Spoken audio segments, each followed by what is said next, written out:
मैंने ये सोचा कि मंटो का मैं कोई कैरेक्टराइजेशन नहीं करता हूँ कि अगर नवाज़ मंटो होता तो कैसा होता।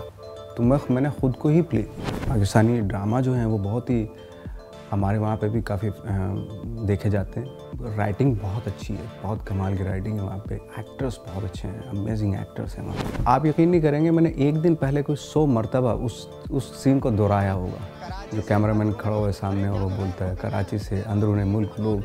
मैं इतना यूज्ड टू हो चुका था कि अगर मुझे सुबह उठाते आप और बोले स्पीच बोल तो मैं पूरा स्पीच एक सांस में बोल सकता था। इतना मैंने प्रैक्टिस उसकी कर ली थी। शाद नवाब के लिए अगर आप कुछ कहना चाहते हैं? बीच बीच में थोड़ी सी इस तरह की गलतियां दोहराते रहें ताकि हमें मज़ा आता रहे और हम आपके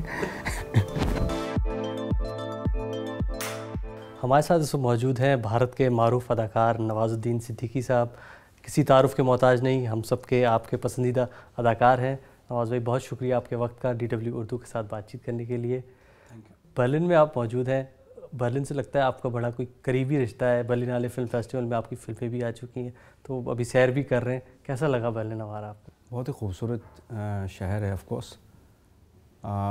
मेरा तो कई बार इस बार आना हुआ, काफ़ी ये थर्ड टाइम इन 6 महीने के बीच में, ये तीसरी मरतबा है जो मैं यहाँ पे आया हूँ।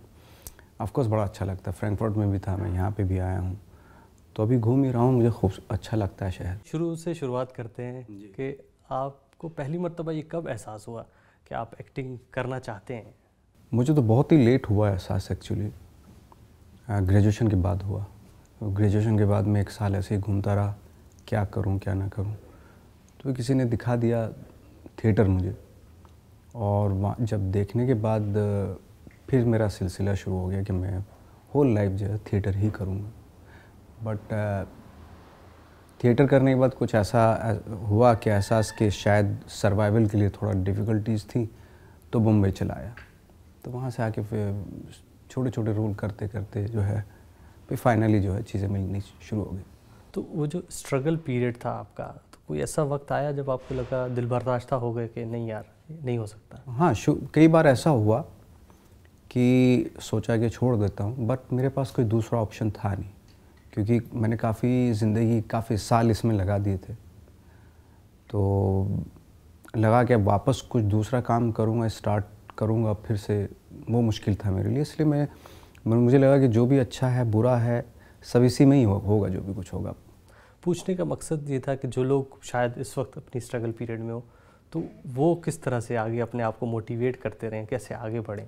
देखिए, मोटिवेशन की ज़रूरत नहीं होनी चाहिए, मुझे तो ऐसा लगता है। आप पैशन होना चाहिए किसी चीज़ के लिए, उसके बाद आपको किसी से मोटिवेट होने की ज़रूरत नहीं। जो भी आप काम कर रहे हैं उसका पैशन होना चाहिए। और रही बात ये कि जो भी आगे आना चाहते हैं इस फील्ड में, स्पेशली एक्टिंग में, तो ट्रेनिंग तो बहुत ज़रूरी है। और थिएटर करना या ट्रेनिंग करना, तो उससे काफ़ी एक्सप्लोरेशन होता है। आप एक्सप्लोर कर सकते हैं different characters, you can explore different characters. So it's very important to, if you are pursuing this kind of field, तो you have to be trained. तरबियत की आपने बात की, जो एक इंस्टीट्यूट का नाम हम अक्सर सुनते रहते हैं, NSD का, जहाँ से बहुत और भी सीनियर एक्टर्स आए, तो आपका वहाँ पर जाना, फिर वो सीखना, वो जो प्रोसेस था, उस बारे में ज़रा हमें बताइए। ट्रेनिंग में हर तरह की चीज़ सिखाई जाती है। इवन हमने मेकअप तक सीखा, कॉस्ट्यूम डिज़ाइनिंग, एस्थेटिक और सेट डिज़ाइनिंग, लाइटिंग, सारी ट्रेनिंग होती है 2 साल में। फिर थर्ड ईयर जो है वो स्पेशलाइजेशन हो जाता है एक्टिंग के लिए। तो एक्टिंग में वो सारी फॉर्म से आपको वाक़फ़ियत कराई जाती है, चाहे वो रियलिस्टिक एक्टिंग हो, चाहे वो लार्जर देन लाइफ हो, चाहे वो कॉमेडी हो, फोक थिएटर हो, क्लासिकल जो संस्कृत प्ले होते थे वो हों।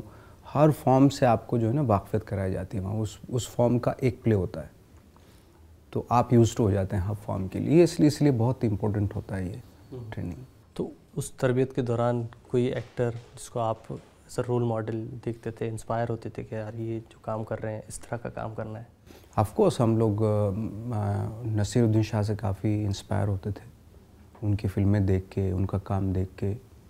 या जैसे वर्ल्ड के कुछ ग्रेट एक्टर्स थे, पर्सनली मैं ख़ुद भी इंस्पायर होता था। लाइक कमल हसन थे, या जैसे लाइक फॉर एग्जांपल जैसे बाहर अगर देख दो एंथनी हॉपकिंस, डेंजल वॉशिंगटन, तो इस तरह के एक्टर्स की फिल्में देख के उन काफ़ी इंस्पायर होते थे। तो कोई ऐसा किरदार जो आपको जब देखा हो आपने कि जो स्ट्राइक करता है ना, ये लगता है कि यार ये तो बहुत ही कमाल काम किया है? हाँ, वो उस दौरान जब स्कारफेस एक फिल्म आई थी तो वो देखी थी, तो उससे काफ़ी इंस्पायर हुआ था मैं। तो उस जोन में मैं रहने भी लगा था, फिर स्कारफेस वाले जोन में कुछ टाइम तक, बिल्कुल अल पचिनो वाले स्टाइल। वो था कुछ किरदार, उस मतलब बदलते रहते हैं वक्त के साथ साथ, आपकी चीज़ें, आपकी चॉइसेस, आपकी लाइकिंग, चीज़ें बदलती रहती हैं। बट जो ऑफ कोर्स जो क्लासिक होते हैं, जो इंटरेस्टिंग, वो हमेशा कहीं ना कहीं एक मेमोरी में रह जाते हैं आपके।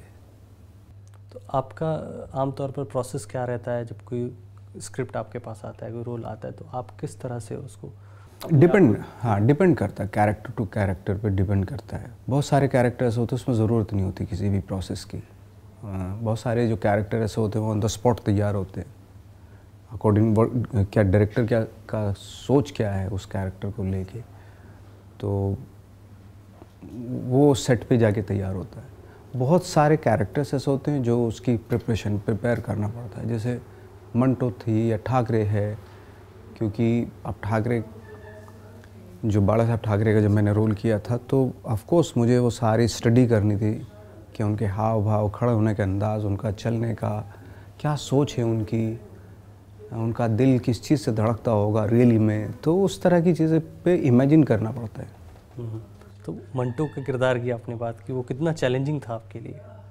मंटो का किरदार मैंने एक्चुअली किरदार प्ले नहीं किया मैंने मंटो के, देखिए आपने वीडियोस तो है नहीं, फ़ोटोज़ हैं, तो उनके हाव भाव, उनकी चाल चलन कैसा रहा होगा, कैसे वो तो किसी को पता नहीं है। तो एक एडवांटेज उसमें मुझे मिली कि मैंने ये सोचा कि मंटो का मैं कोई कैरेक्टराइजेशन नहीं करता हूँ, कि अगर नवाज़ मंटो होता तो कैसा होता, तो मैंने ख़ुद को ही प्ले किया। जब किसी कैरेक्टर को आप निभाते हैं, बायोपिक ख़ास तौर पे करनी होती है आपको, तो अपना इनपुट उसमें कितना इम्पोर्टेंट रहता है? अपने इनपुट तो बहुत ज़्यादा इम्पोर्टेंट होता है, कर तो आप ही रहे हो ना, आपका इंटरप्रिटेशन भी बहुत ज़रूरी होता है, आपकी सोच भी बहुत ज़रूरी होती है, क्योंकि वही डिफरेंस क्रिएट करता है। अगर मेरा इंटरप्रिटेशन नहीं होगा अपने उस कैरेक्टर को लेके, बायोपिक जो भी बायोपिक वाला कैरेक्टर, फिर वो मिमिक्री हो जाएगी। मिमिक्री तो कोई भी कर देगा, थोड़ी सी वॉइस की प्रैक्टिस करनी होती है, वॉक की प्रैक्टिस करनी होती है। ये डिफरेंस जो क्रिएट करता है वो आपका थॉट ही डिफरेंस पैदा करता है। एक और आपका किरदार जो काफ़ी मशहूर, बजरंगी भाईजान में चांद नवाब का जो आपका एक्टर था, वो हमारे कराची के ही सहाफ़ी हैं, तो बजरंगी भाईजान के बारे में बताइए। सलमान खान के साथ आप काम कर रहे थे और ख़ास तौर पे चांद नवाब का कैरेक्टर, उस पर किस तरह से काम किया आपने? एक्चुअली मुझे जब जो हमारे डायरेक्टर थे कबीर, उन्होंने जब मुझे किरदार दिया तो उन्होंने बताया भी, रेफरेंस दिया मुझे कि एक चांद नवाब है पाकिस्तान में, ये सेम उस तरह का कैरेक्टर है। तो अब वो मैं करता जा रहा था, लेकिन एक दिन वो स्पीच होनी थी, जो कैमरामैन खड़ा हुआ है सामने और वो बोलता है कराची से अंदरूनी मुल्क लोग, तो अब वो बहुत, मुझे पूरा का पूरा सीन उतारना था। तो हमें जो स्टेशन मिला था राजस्थान में, एक रेलवे स्टेशन, वो एक दिन की परमिशन में मिला, एक दिन के लिए ही मिला था वो, क्योंकि ज़्यादा काम नहीं था उसमें। आप यकीन नहीं करेंगे, मैंने एक दिन पहले कोई 100 मरतबा उस सीन को दोहराया होगा, क्योंकि बहुत सेंसिटिव, बहुत ही टेक्निकल सीन इसलिए था क्योंकि ट्रेन चल रही है और उस ट्रेन के चलते चलते मुझे पूरा वो जो चांद नवाब का है वो पूरा कैरेक्टर ख़त्म करना है। तो मेरे अलावा दूसरों लोगों की टाइमिंग के वहाँ से नहीं रहे, क्या कर दिया ये वो टाइप में, इस तरह करना था। तो वो सीन एक ऐसा था जो दूसरे की टाइमिंग पे भी डिपेंड था, बट फॉर्चुनेटली मैं इतना यूज्ड टू हो चुका था कि अगर मुझे सुबह उठाते आप और बोले स्पीच बोल, तो मैं पूरा स्पीच एक सांस में बोल सकता था, इतना मैंने प्रैक्टिस उसकी कर ली थी।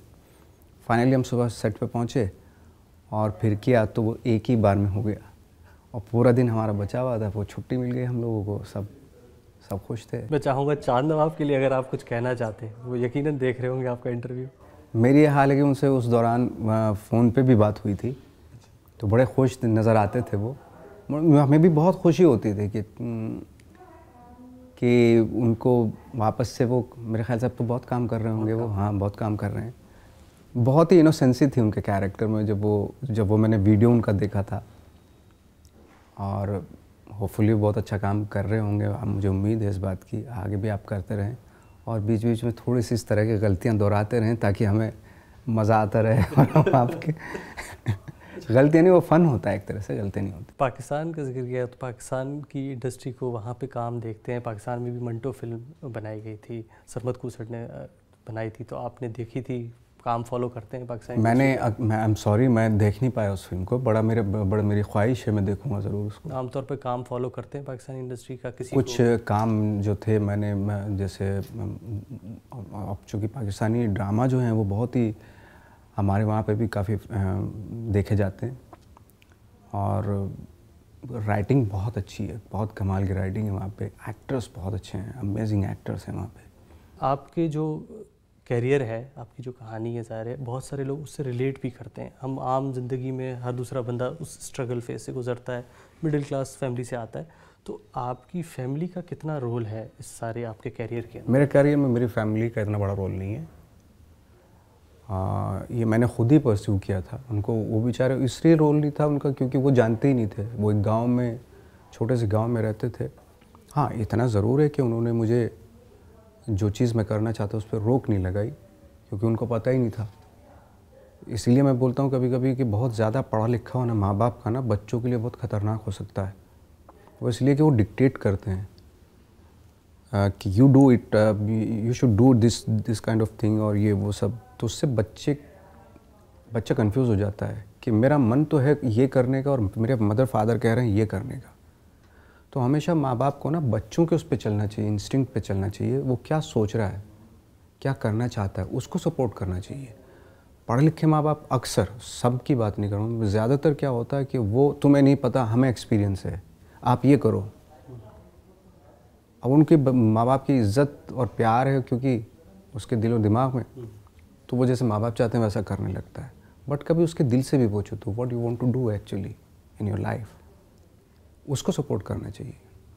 अगर आप अपनी भाई बहनों में सबसे बड़े हैं तो उनके साथ कैसा था? बड़े भाई की तरह के गिलास पड़ा हुआ है, खुद नहीं उठाना, छोटे नहीं ऐसा तो नहीं कि हाँ, बट मेरे छोटे भाई भी ऐसे थे कि भाई वो तो रेस्पेक्ट करते थे, क्योंकि बड़ा भाई थे, नेचुरली रेस्पेक्ट करते थे, तो ऐसा था रिलेशन। आपने इरफान खान के साथ भी काफ़ी काम किया, तो उनके साथ कैसा रिलेशनशिप रहा आपका काम करने के हवाले से? अच्छा, क्योंकि मेरे सीनियर थे वो, 10 साल सीनियर थे मेरे स्कूल से, नेशनल स्कूल ऑफ ड्रामा से, और एक छोटे भाई बड़े भाई की तरह एक उनसे हमेशा मेरी रिलेशनशिप रही है। तो बहुत ही उस दौरान जब वो मैं आया तो काफ़ी सपोर्ट वपोर्ट किया उन्होंने मुझे, और बहुत ही लाइक भी करते थे, मैं भी उनकी काफ़ी रिस्पेक्ट करता था हमेशा।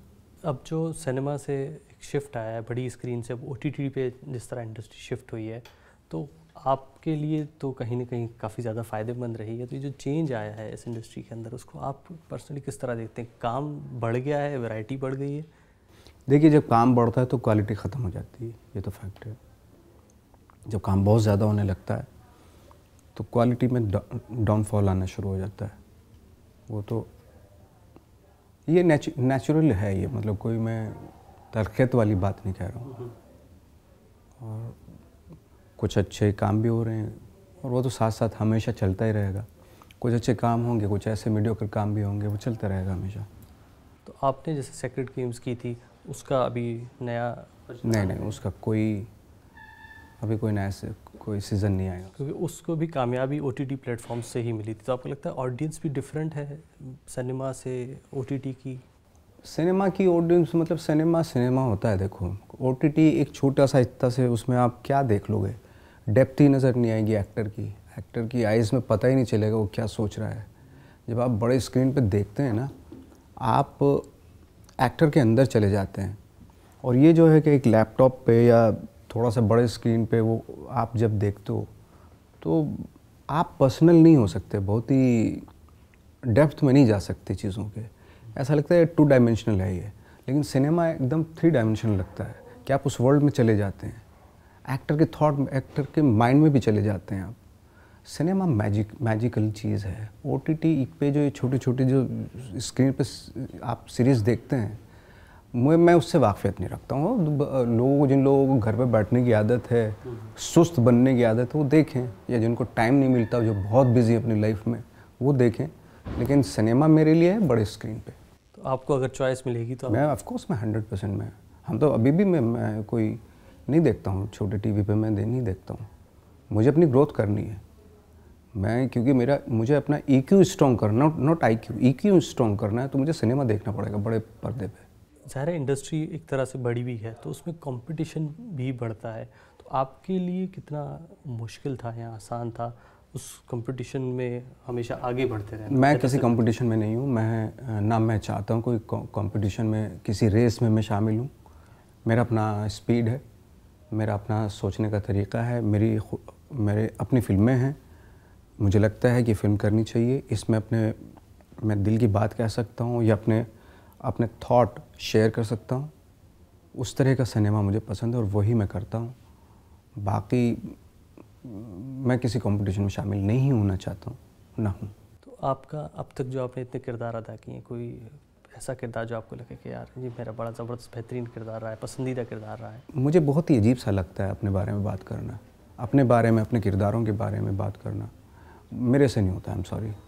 नहीं, असल में बात ये कि आप जब आप खुद पे रिफ़्लेक्ट करते हैं अपने काम पे, अपनी ज़िंदगी पे, तो नवाजुद्दीन सिद्दीकी जिसने शुरू किया था उस वक्त जब सोचा था क्या? मैं इतना बहुत ही अगेन वही ग्लोरीफाइड करके नहीं देखता। ये मेरा काम है, मैं करके आ जाता हूँ, मेरा पेशा है, मेरा पैशन भी है, ये मैं करके आ जाता हूँ। बाकी मैं जर्नी को ऐसे हर रोज़ या ये मैं रेट्रोस्पेक्ट नहीं करता हूँ बिल्कुल भी अपनी जर्नी को। मैं ऐसा आदमी हूँ कि रोज़ काम करने वाला टाइप का आदमी हूँ। आगे बढ़ो, आगे देखो, वो पीछे क्या है क्या नहीं है, जो कर चुका उसके बारे में सोचेंगे ना, तो फिर कहीं ना कहीं ग्रोथ के चांसेस कम हो जाते हैं आपके। तो आगे अब जो नए एक्टर्स हैं, आप किस तरह देखते हैं? वो जब अपने करियर को आगे बढ़ाना चाहते हैं तो उनके लिए फार्मूला तो किसी बात का नहीं होता, मगर क्या स्टेप्स हैं जिनको वो मद्देनज़र रखते हैं? मैं सिर्फ यही कह सकता हूँ उनके बारे में कि अपनी ओरिजिनलिटी देखें, आप क्या फील करते हो। ये हम लोग जो सामने देख लेते ना, फला सुपरस्टार को देख लिया हमने, मैं वैसा बनना चाहता हूँ, उससे कोई कुछ नहीं होता, ग्रोथ नहीं होती आपकी, इंटरनल कुछ ग्रोथ नहीं होती। अगर आप, क्योंकि ऊपर वाले ने आपको हर गुण से नवाजा है, हर वो शय दी है आपको, तो आपको ज़रूरत नहीं है कहीं बाहर देखने की। अपने आप को फाइंड आउट करने की कोशिश करें तो पता चलता है कि बहुत कुछ है आपके अंदर। हर इंसान के अंदर बहुत कुछ होता है, हर इंसान स्पेशल होता है, वो फाइंड आउट करने की ज़रूरत है। और ओरिजिनल रहें, ऑनेस्ट रहें, और हो सके तो जिस फील्ड को भी, जिसको आप करियर बनाना चाहते हैं, उसकी ट्रेनिंग, उसकी बारीकी, उसके बारे में थोड़ा जानकारी हासिल करना बहुत ज़रूरी है। थैंक यू नवाज़, बहुत शुक्रिया DW उर्दू के साथ बात करने का।